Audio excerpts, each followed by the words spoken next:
definitionally how you would address any of that, I don't know. It's a practical matter. I don't mean to be difficult, I'm just... No, I think I'm the one who's raised the difficulty, and because it's important to me. The viability of the rest of the facilities in the community are important. Right. And I have no problem if it's a residential units for students, etc., that there is, like there was at the hospital, or if it's a facial and acupuncture place, that there's a place to get a cup of coffee, or a juice when you come out. Just like there was at the hospital. It's not a mainstay restaurant. It was just a place to get something to sit quietly. Something more like cafeteria for use by building occupants and guests? That's it. That would do it for me. Something like that. So it can't be morphed into what I feel our intent is not to turn it into 5 more restaurants. We want, I personally, that's why I'm looking for some kind of a definition. And Yeah? okay. We're in agreement. Good. You do need a definition. Yeah.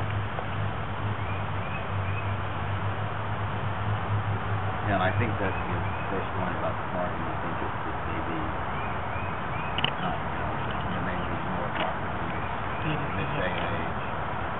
Different than it used to be, yeah. Because, when I'm in one of those places, I'm not giving up my car. That's it. Mother drove till she was 95. Oh my God. It's different. Put the motorcycle away and... I'm Bob Shirk. I'm vice chairman of Elan. There's different levels of care. The skilled nursing facility where a resident 95% will not need to have a car. You have facilities like Glenarden where the person will definitely most people will have a car. So it really depends upon the specific. Yeah, well, this was clearly about this one is about adult retirement community. So you're just talking about More independently. Right. So I don't see in here, is there any set coverage ratio for this? All those items are in the table that has used for the bulk regulation. Do you know what it is offhand by any chance? Well, it varies. It depends on it. We can try to provide a little more summary of well, it's not changing. There's a table in the zoning that has like use groups and it has all the criteria. So that's why the table refers to the use group. The format can be changed to make it clear. I understand. That's always good to make it more readable for the public as well.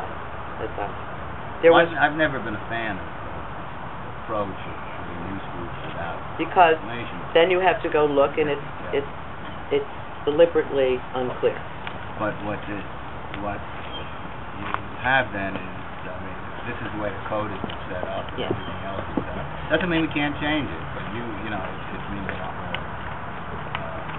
I'm not suggesting we should change it. No, but maybe a summary. One last question, okay.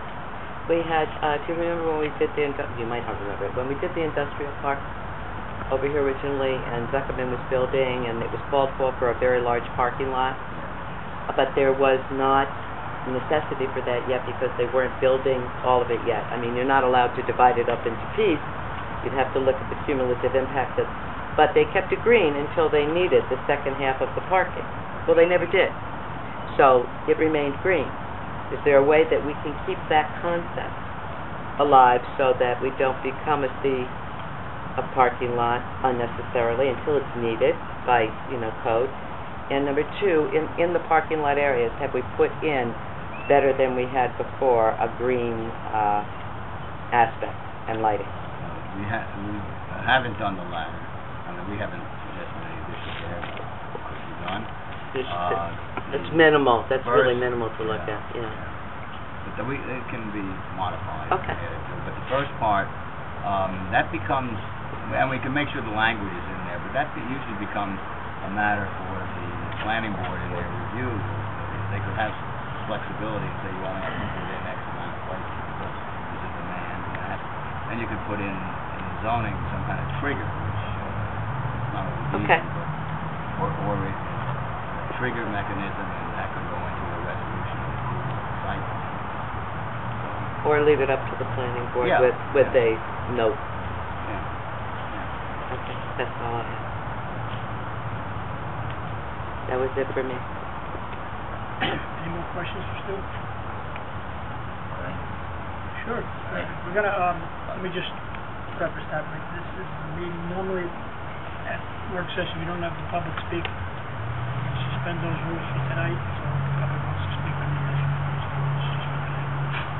I'm sorry. No problem, go. I just would like to bring up the circumstances that we have a restrictive covenant on the sale of Arden Hill Hospital. Because much of what you're putting in here is medically related, and restrictive covenant prohibits the use of the building after we vacate it to things that we are going to be providing at the medical center. So in effect, we have a relatively small amount of activity that we are allowing in these zones, and the activity gets measurably smaller simply because of the restrictive covenant. I really need to bring that up. The second thing that I have is I have had some interest from private schools, and these are technical schools and things along those lines. And what we have in here is schools for the disabled. I don't know if it was ever discussed that it would be an ideal location for a private school. It's a pretty famous technical school that is interested, at least in finding a building. I don't want to go into who they are or anything at this point, but my reading is they would be prohibited. I think a technical school is certainly something that would be desirable, but it's, according to my reading, prohibited. I think we just need to bring it. They're two important points, because medical restrictive covenant will be in place for 10 years. And so what you're allowing is so small an activity that in effect it becomes difficult. So, Mike, can I ask you a question on that? Sure. Because I think we've been, collectively, I think we've been trying to get a handle on exactly what that restrictive covenant is. Because we, I think we were led to believe that it included its use as a hospital. yes. Now, a hospital does have a lot of different activities, but just to get into things like Margie said, what's the definition? But if it's beyond that, then what you're suggesting is that the restrictive covenant lays out a number of things that can't occur. Basically, We may not have been aware of. Basically, yes.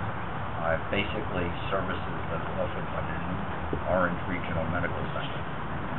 So that'll be the guiding principle behind it.